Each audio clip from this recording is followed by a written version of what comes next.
while it's true that there's deterioration in response, that doesn't mean you can't have good sexual experiences. I play a little bit of tennis, but there's not a joint in my body that doesn't ache when I play. If I could go back in a time machine, I could beat the 25-year-old me who was half my age at tennis. Yet that man would be stronger than I am. He'd be able to run faster. He'd get to the ball more quickly. He'd hit it much harder. But I would be able to win a match because I would play more strategically. That this 25 years of additional experience would help me keep my emotions in check, keep my focus, and basically have this poor kid running back and forth to the net and eventually losing. In the same way, people through good communication and technique and loving relationships can continue to have a great sex life all their life as long as they're physically able and healthy to reach.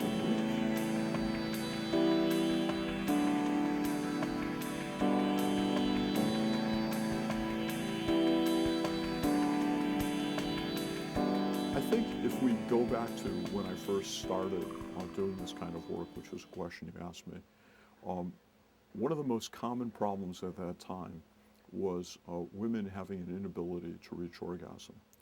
And that's something that's really changed dramatically over a generation, where many women have learned to self-stimulate so that they understand a little more what goes on in their bodies. So one of the major changes that's taken place, statistically merely, in the last 25, 30 years is that women have learned how to self-stimulate in the same way that most boys always knew and did. And they've learned about their own bodies. That allows many women to be more naturally responsive when they're with a partner. And if he's a little clumsy, to be able to give him some guidance as to what will help make things work better. So in general, women have caught up a lot with men. Where I think things are lacking is science, because it's been male-dominated, has focused more on helping men than helping women, and many of us are trying to change that. So there's a couple areas that are being looked upon. Number one is hormonally. We know that testosterone is a hormone of desire in both men and women.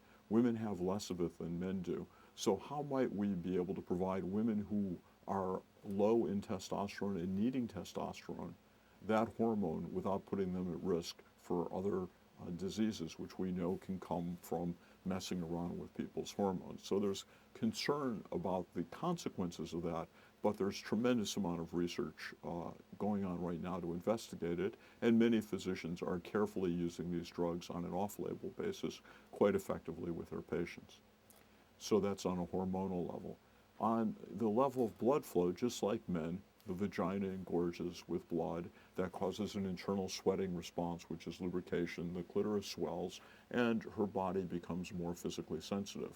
Now, in 35 years of practice, no woman has ever come to see me saying, you know, my clitoris isn't big enough. Is there something you can do about that?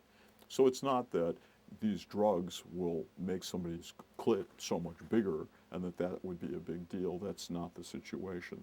But are there drugs that might help overcome a woman suffering from vaginal dryness because of a disease process, where these could be used in conjunction with counseling for both her and her partner to help her be able to be more responsive?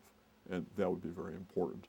And then going back to our earlier discussion of drugs that affect desire and arousal at a central level in the brain, this is a critical area of research right now for 5 or 6 different pharmaceutical companies worldwide looking into how can, in particular, the dopamine system, which is one of the neurotransmitters in the brain, be used to help facilitate sex without having any negative consequences physiologically to the rest of the body. One way of understanding this, in fact, is many of the drugs that people would be familiar with that are commonly used by psychiatrists to treat depression, SSRIs, which are Prozac, Zoloft, these types of drugs, have an impact on serotonin. So by elevating serotonin, a neurotransmitter in the brain, something that helps signals move more rapidly and effectively in the brain, elevating that elevates mood. So for some people, these antidepressants actually are helpful sexually. But for many people, elevating serotonin actually makes it more difficult to reach orgasm and diminishes their desire. So the serotonergic system can act as a sort of stop on sex, an inhibitor. Go back to the sexual tipping point model.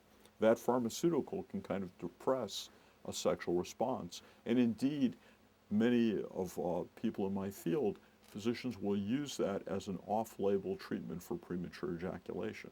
I say off-label because it's not approved by the FDA for use in that light. However, many physicians, because these drugs are legally available, will instruct a patient how they may use this to slow down their ejaculatory reflex. What does this have to do with women?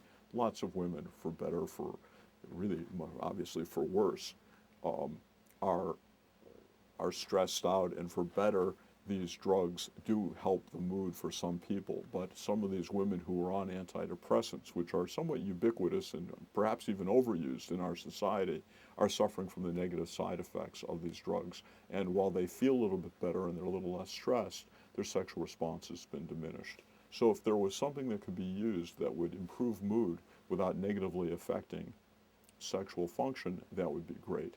And that has to do with probably the dopaminergic system. Dopamine is a transmitter. Oxytocin is another hormone that functions in similar ways. And these are things that are under investigation right now, which is really what's going to be coming out, I would imagine, in the future. We'll be hearing more about this.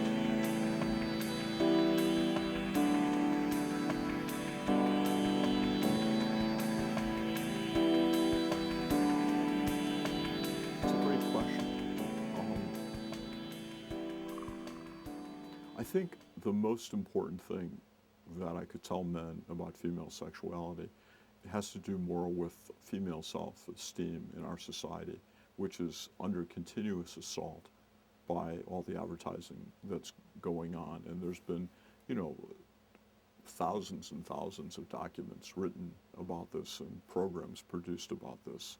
We have a society that overemphasizes physical attributes. So anything you can do to help her feel pretty and sexy and appreciated will go a long, long way towards improving your sexual connection, because that's going to make her feel good. And if she feels good, she's going to be more receptive to a sexual experience.